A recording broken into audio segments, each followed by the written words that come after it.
Today we're going to be looking at the effect of back EMF on DC motors. So firstly we're going to look at how does back EMF occur on a DC motor, and we're going to try and relate Lenz's law to the conservation of energy and show how that is being applied in a DC motor.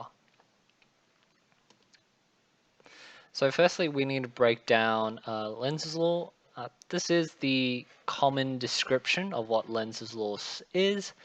It's saying an induced EMF always acts to produce an induced current in the direction that causes a magnetic flux that opposes the change in flux that induced the EMF. Now that's quite wordy, and honestly when I first learned about this in high school physics I was quite confused. What does all these words mean? But if we break it down into simple steps, or simple little scaffolds, is the first bit.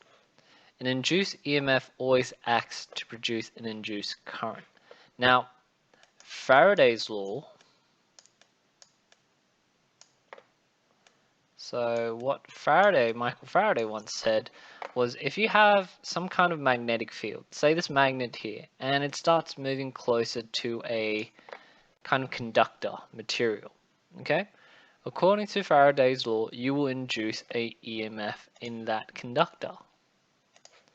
So you will induce EMF.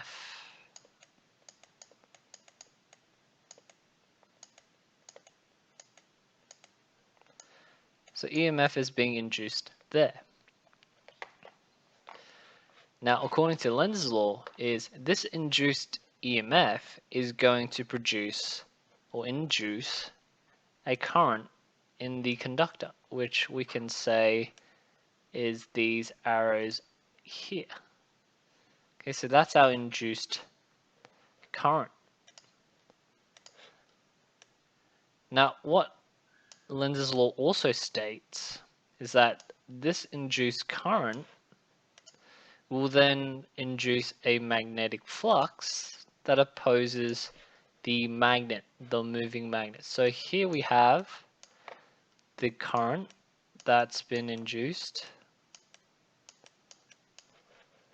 and then over here we have the magnetic field or the magnetic flux that has been induced by this current to oppose the incoming magnet. So that's breaking it into three parts. You firstly induce an EMF, which then induces a current. So that leads to that. The induced current will then induce a magnetic flux, which is what we see here. And then this induced magnetic flux will oppose the original change that created it, which is basically this is our original change here, the moving magnet. And so here is an application that a lot of you might see. With Lenz's law, we call it electromagnetic breaking, but a simplified version of this is, say if I have a magnet that's falling down a conductor, a copper tube, what actually happens is, because this magnet is traveling through my copper tube, it's going to be cutting through the copper. So the magnetic flux of this copper relative to my magnet is constantly changing. And when that happens, a current is being induced. A current will be induced. In this case, assuming that this is north and it's coming down, so I'm inducing current that's going, let's say, this way around. You can work it out with your right-hand rule. I have some EMF that's being induced and induces some current. And that current is going to then produce a magnetic field that opposes the falling magnet, and that's why it levitates. The reason why it's levitating is these two magnetic fields, the magnetic field from my induced EMF and the original magnetic field of the magnet coming down, they are actually repelling against each other, and so that causes and creates this levitating effect in the copper tube. Obviously, the stronger the magnet, the more eddy currents that can be produced. Same idea, the better the conductor, the more eddy currents being produced or back EMF being produced. And so that's why it levitates. Just remember, eddy currents is a type of induced current for circular objects. If it's a sort of round, if it's like a flat rectangular object, then it's not quite the same, but either way, this is the effect of Lenz's law caused by back EMF. Now, if we look at the motor effect here and Faraday's law, if you recall when we talked about it in inquiry question 2 about what the motor effect is, the motor effect essentially states that if I have a current carrying wire or conductor, which is this coil here, these charged particles, once they move into or get exposed to this magnetic field, there will be some kind of force of interaction, because charged particles, which is what electricity is, will experience some kind of force of attraction or force of repulsion when it's exposed to a magnetic field. Now, looking at what we have here, okay, we see that the coil is rotating in a clockwise direction. If you use your right hand rule, you work out that the wire on this side is experiencing a downward force, and the wire on the opposite side is experiencing an upward force. And that you'll have to work out with the right hand rule.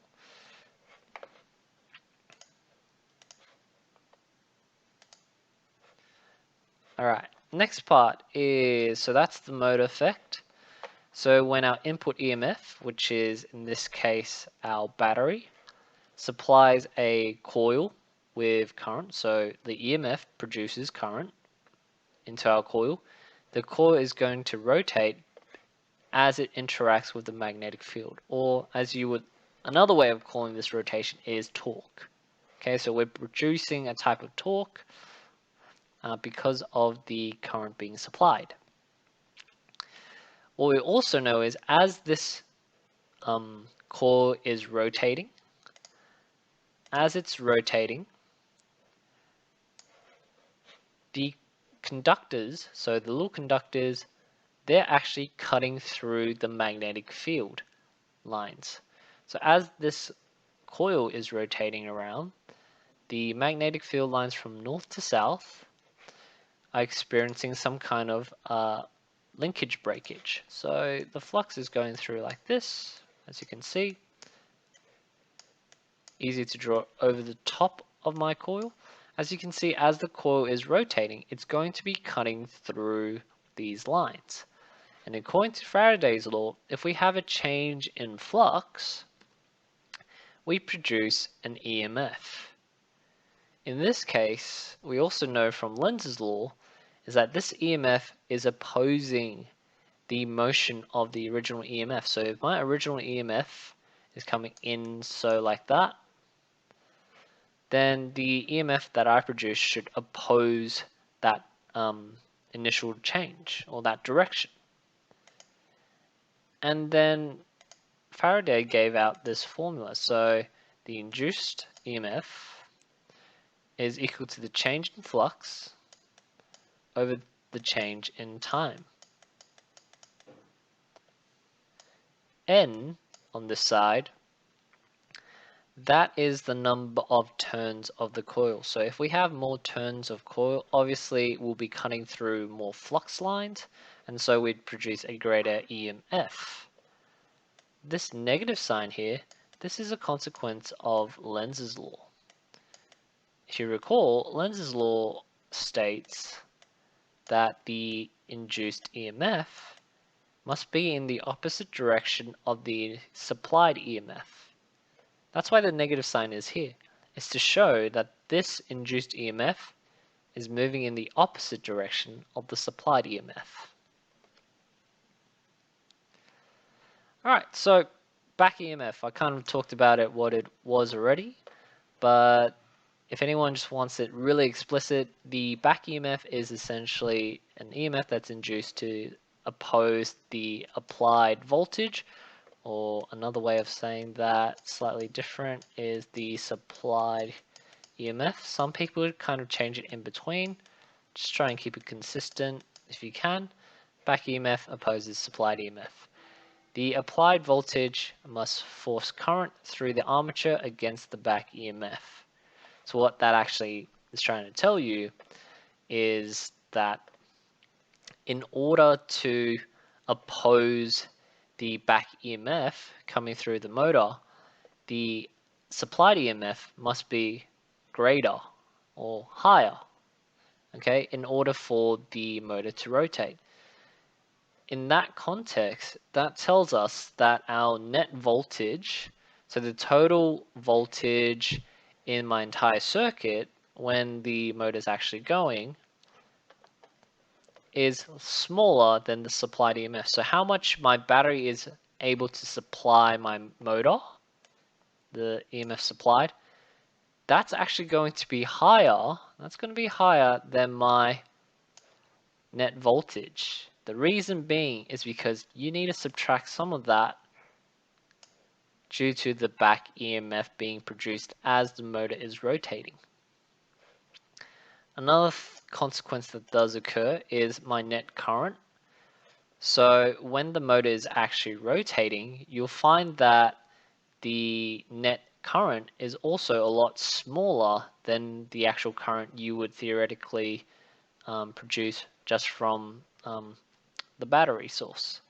So if I want to work out the net current of the armature, it'll be the supplied EMF minus the back EMF. So that's just our net voltage over the resistance of the circuit or of my coils. And I'll get into a calculation question that shows how that works later on. So what are some implications of Lenz's law? Now we already talked about back EMF is firstly induced in the motor. We also said because of the back EMF, the applied voltage will always be higher than the actual net voltage. So it'll be always higher than our net voltage. We also know as the motor increases in speed, the back EMF will increase in speed. I'll explain how that works in a second. And this also means the current will decrease as the motor speed decreases. So these 2 points we're going to talk about in the next 2 slides. Let's move on. If we try and look at this in terms of conservation of energy, so how does back EMF demonstrate conservation of energy? Think about it this way. If we have a motor, okay, and I'm really just drawing what you see over there, and then you have your magnetic field lines, you have your current going in, coming out, and then your battery source. Okay, so it's rotating clockwise, say something like that. According to Lenz's law, your EMF should oppose the supplied EMF, so it should be moving in the opposite direction. Let's say, for the case of the argument, the back EMF is moving in the same direction as the supplied EMF. So back EMF is moving in the same direction as your supplied EMF. Okay? According to the law of conservation of energy, or by just the simple observations, if you have a greater supply of EMF, then you increase current, okay? Because our law, the formula we looked at, was that the current is equal to EMF supplied minus EMF induced over resistance. So if EMF induced is no longer going against the supplied EMF, but rather you're adding it on, that leads to a higher current. So if it's a higher current, if we remember the formula for torque, BIA, a higher current leads to a higher torque. If it's rotating faster, that means kinetic energy has increased.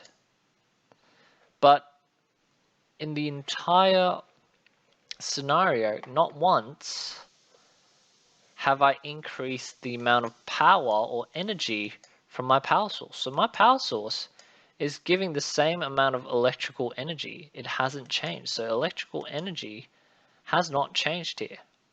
Then how would I suddenly have more kinetic energy rotating my coil? I can't, because that violates the law of conservation of energy.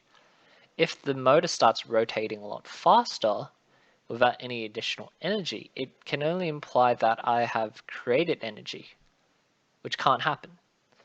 So this cannot hold true. So how does back EMF, show law of conservation of energy? Well, firstly, the fact that it keeps our motor's rotational speed at a constant value. So once it starts rotating, after a while it starts to stay constant. And that actually makes sense. So it actually makes rotation constant, or the rotating speed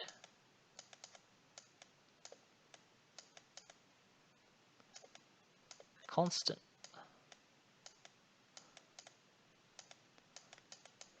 Okay? Which makes sense. So if my speed is constant, so my kinetic energy is the same value, it's not going up, going down, it's staying the same. My electrical energy, the battery source, is also the same.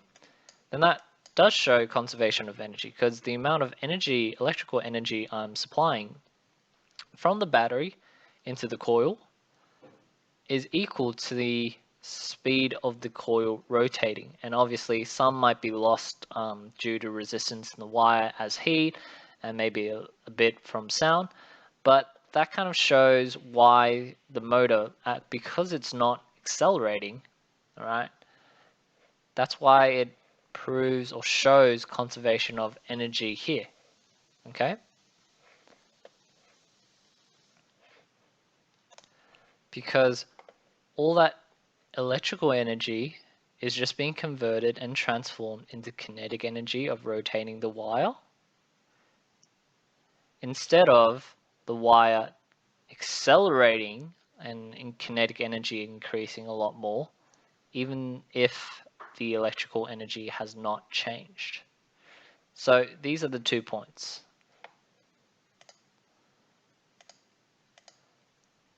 Alright, next part is, what's the significance of back EMF on a DC motor? Well, it makes DC motor a very good self-regulating machine. Okay? To explain what I mean by that is, we need to talk about an electric load.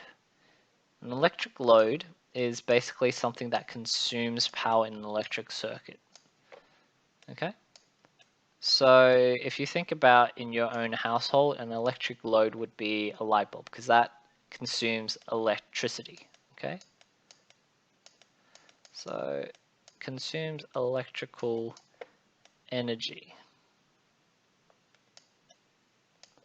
Okay, let's say we add some kind of electrical load onto the coils here. So onto the circuit, the armature will slow down, and that reduces the amount of EMF, because if the rotation is slower for the armature, there's less cutting of magnetic flux over a period of time, so your back EMF will also decrease. As a consequence, if your back EMF has decreased, okay, according to the formula, so I armature supply minus, should be epsilon, sorry, induced over R. So if induced EMF goes down, that means the current in the armature goes up, and that essentially drives up the amount of torque, as you can see. So if I goes up, then torque also goes up. If I reduce the electric load, right, the armature is accelerating beyond what's required. So the armature is rotating really fast, and the amount of change in flux, so the amount of flux being cut, is increased. So in this next equation, in this next part, in scenario 2, I've increased the amount of induced EMF when the electric load has been decreased. When this is increased, okay, right, and so when the induced EMF is increased, that will end up decreasing the amount of current going through my coil. And so if that occurs, okay, the rotation speed will decrease. And that's how it regulates a motor from accelerating really fast when the resistance has gone down to decelerating it, slowing it down, and then making it move at a constant speed afterwards. So it moves at a constant speed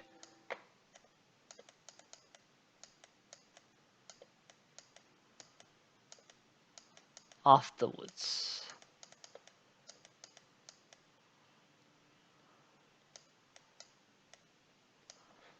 Right, and so that's the significance of the back EMF on a DC motor. And that's why it makes it a really good self-regulating machine in terms of when to speed up or when to slow down. If we look at some kind of calculation questions for it, so we have an armature winding of an electric motor. It has a resistance of 10 ohms. We supply it with 240 volts of voltage. We have a back EMF of 232 volts. Question A says, what is the current that passes through the motor when it's first started? So we know that when a motor first starts, because there is no cutting of magnetic flux, back EMF doesn't exist. So in this question, there should be virtually no back EMF.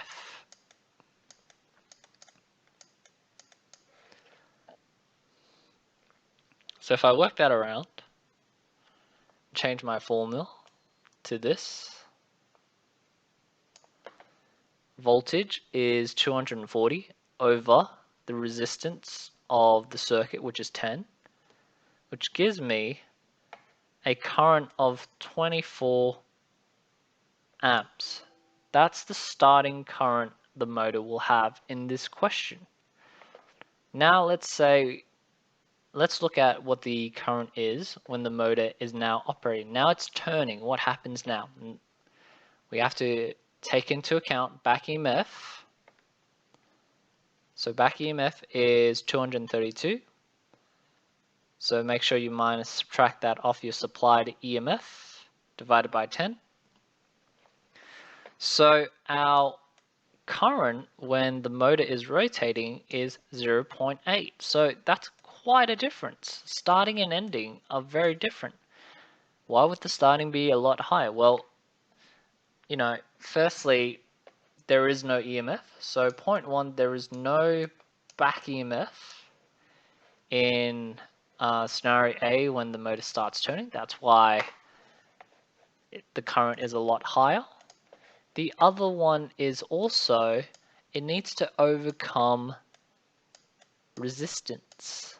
It needs to overcome friction of the wires. So it needs to overcome the static friction of the wires, which means it needs to overcome the inertia of the stationary coil. Okay? So no back EMF needs to overcome static friction, inertia, needs to overcome the winding that is installed onto the motor. These three things kind of tell you the story why the current needs to be a lot higher and why initial torque needs to be a lot higher when it starts spinning compared to the amount of torque or the amount of current you'll need when the motor has already started turning. And that is basically the explanation of how we apply Lenz's law into a DC motor and how this shows for conservation of energy as the motor is rotating. So just go through again what we did today. We looked at back EMF. We looked at a DC motor and how does back EMF affect DC motor.